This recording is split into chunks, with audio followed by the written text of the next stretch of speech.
Bom dia, meu querido irmão. Bom dia, minha querida irmã. Que a paz do nosso Senhor Jesus Cristo esteja no teu coração neste dia maravilhoso. Meu querido irmão, minha querida irmã, eu tenho uma palavra de fé para você. Esta palavra se encontra no livro de Gênesis, do capítulo 39, do versículo 21, que diz assim: Mas o Senhor estava com José e o tratou com bondade, concedendo-lhe a simpatia do carcereiro. Muito bem, meu querido irmão, muito bem, minha querida irmã. Vamos meditar um pouco nesse trecho da palavra de Deus. Vamos aprender um pouco sobre o que é perseverança, paciência e fé.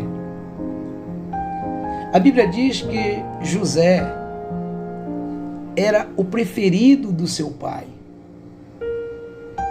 Mas José ele foi vendido ao cativeiro pelos seus próprios irmãos, comprado por Potifar e enfim promovido à gerência de toda a casa de Potifar. Estava fazendo um excelente trabalho, estava fazendo tudo o que era necessário para que a casa de Potifar fosse uma casa bem administrada. Aí José agora é acusado de estupro e é jogado numa prisão. Vejam bem, queridos, momentos da nossa vida em que passamos por grandes adversidades, por situações em que são injustas. Mas nós precisamos entender que quando Deus é conosco, nós vamos vencer as dificuldades, nós vamos vencer as injustiças. Neste mesmo versículo que nós acabamos de ler, de Gênesis 39, versículo 21, diz que o Senhor estava com José. O Senhor era com José. A maneira que José agia diante das situações adversas era algo que atraía, agradava a atenção de Deus.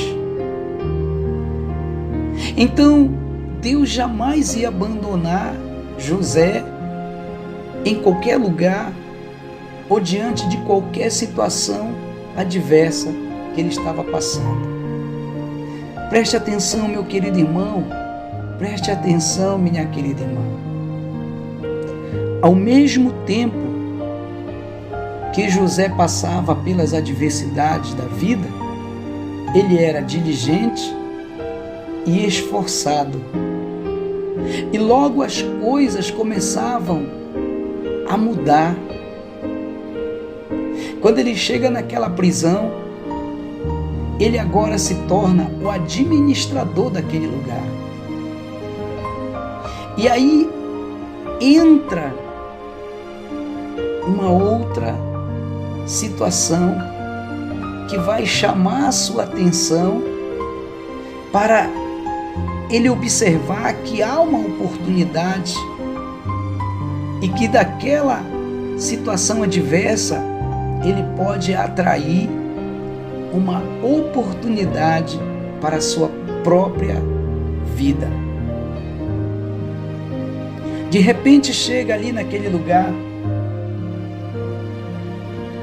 de repente entra naquela masmorra ali, duas pessoas tristes, cabisbaixa. A palavra de Deus diz que o padeiro e o copeiro de Faraó foram jogados naquela prisão. E José chega com eles e pergunta por que eles estavam tristes. É até difícil de entender porque José pergunta para aqueles 2 homens que estavam sendo jogados naquela prisão porque eles estavam tristes. Não há alegria na vida de uma pessoa quando ela está passando pelas adversidades.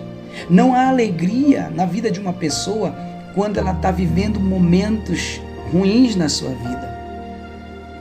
Mas o que a gente vai aprender é que a vida de José não era fácil, mas ele conseguia manter o seu jeito alegre, mas ele conseguia manter um bom astral. E então o copeiro e o padeiro falaram a José a respeito dos sonhos que eles tiveram. E José lhe disse: Deus é quem interpreta os sonhos. Contem-me os seus sonhos. O copeiro foi o primeiro a expor o seu sonho. Aí José lhe disse: dentro de 3 dias o faraó vai deixá-lo e restaurá-lo à sua posição. E você servirá a taça na mão dele, como costumava fazer quando era o seu copeiro. Quando tudo estiver indo bem, quando você estiver perante o rei, quando as coisas tiverem acontecido na tua vida, lembra-te de mim, seja bondoso comigo, fale de mim ao faraó, para que eu possa sair dessa prisão. Vejam bem, queridos, passaram-se 2 anos e o copeiro se lembra de José. Meu querido irmão, minha querida irmã, não pense que o momento que você está vivendo, a dificuldade que você está passando, o problema que você está enfrentando foi esquecido por Deus. Eu garanto a você que Deus não esquece dos seus filhos. Deus, ele tem um momento certo para poder agir na tua vida. José mantinha sempre o seu bom astral. José mantinha sempre a sua fé. José não perdia a esperança. José não andava murmurando,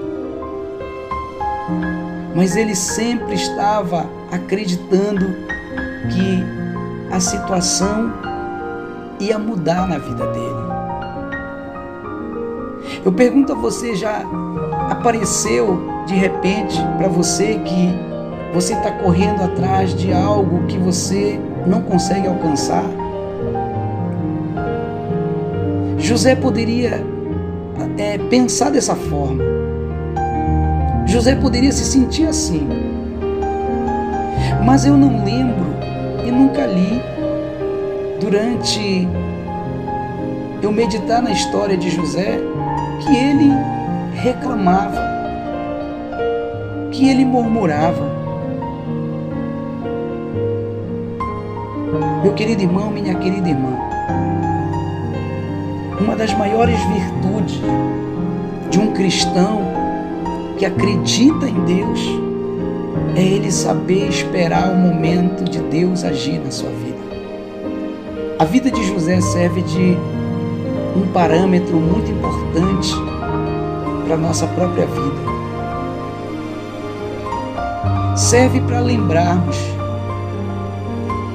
que tudo que passamos, tudo que vivenciamos, momentos dolorosos, tristes na nossa vida, é uma preparação para alguma coisa que Deus quer nos dar, que Deus quer fazer por cada um de nós. Não adianta você querer receber de Deus algo que não está no tempo de você receber. Deus, ele sabe todas as coisas. Deus, ele tem o tempo determinado para cada um de nós. Se você quiser receber coisas grandes de Deus, você precisa confiar nele, deixar o tempo dele acontecer na sua vida. José esperou, José confiou. E pelo que nós vamos entender sobre a história de José, que se tornou um grande governador, um grande administrador de uma nação. Deus não quer te dar coisas pequenas. Deus não queria que José fosse apenas um bom administrador de casa. Deus não queria que José fosse apenas um bom administrador de uma prisão. Deus queria coisas grandes para ele. Deus queria que ele fosse um administrador de uma grande nação, coisas grandes, um nome respeitado, uma pessoa respeitada. E é isso que Deus quer fazer com você, meu querido irmão. Deus quer fazer com que você seja respeitado. Mas você precisa honrar a sua fé diante de Deus. Eu não sei o que você está vivendo hoje. Eu não sei o que se passa nos teus pensamentos. De repente você tem vivido momentos tristes, angustiantes, e você está desacreditado. Pare, pense, aprenda com essa história. Se Deus vai te dar coisas grandes, Ele vai te preparar. Se Deus vai nos colocar em lugar de destaque, Ele vai nos preparar. Eu queria que você meditasse nessa palavra e nunca desistisse dos seus sonhos, dos seus projetos. Eu queria que você entendesse que Deus ele tem um tempo para abençoar a nossa vida. E no tempo certo você vai poder colher tudo aquilo que você sonha, tudo aquilo que você almeja. Deus te abençoe, meu querido irmão. Deus te abençoe, minha querida irmã. Guarde esta palavra no teu coração. Aprenda com esta história maravilhosa. Devemos superar as barreiras, as dificuldades. Devemos ir até o nosso último limite, porque quando termina o nosso limite, começa o de Deus na nossa vida. Deus te abençoe, Deus te guarde, Deus te proteja. Eu quero orar por você. Antes de orar, eu quero pedir para você, se inscreva no nosso canal, dê o seu like ali, seu positivo, passe o link desta palavra, desta mensagem para um amigo, para outras pessoas. Quem sabe você vai estar contribuindo para que essa pessoa saia do momento triste que ela se encontra. Faça um comentário e nós vamos estar respondendo o teu comentário. Vamos orar. Maravilhoso Deus e soberano Pai que está no céu. Pai querido, eu sei que as barreiras, as dificuldades e os problemas que nós enfrentamos são apenas o começo de coisas grandes que o Senhor vai proporcionar na nossa vida. Porque o Senhor tem o seu preparo. O Senhor não dá nada para quem está despreparado. O Senhor primeiro molda, o Senhor primeiro trabalha para moldar cada um de nós, para que nós venhamos a amadurecer aquilo que nós estamos almejando diante da Tua presença. Ó meu Deus, eu oro e peço, meu Deus, que Tu venha trabalhar na vida deste meu irmão, desta minha irmã, desta pessoa que está vivendo um momento difícil da sua vida. Mas ela vai passar a crer, meu Pai, que Tu és um Deus poderoso e Tu vai conceder aquilo que deseja o coração dela. Mas o Senhor vai preparar. Dê paciência, dê fé, dê perseverança, meu Pai, para este meu irmão, para esta minha irmã. E que eles sejam, meu Deus, agraciados pela Tua bendita misericórdia. Ó meu Deus, muito obrigado. Em nome do Teu Filho amado, Jesus, eu te peço, desde já te agradeço, hoje e para todo sempre. Que assim seja. Amém e graças a Deus. Deus te abençoe, meu querido irmão. Fique na paz do nosso Deus Todo-Poderoso.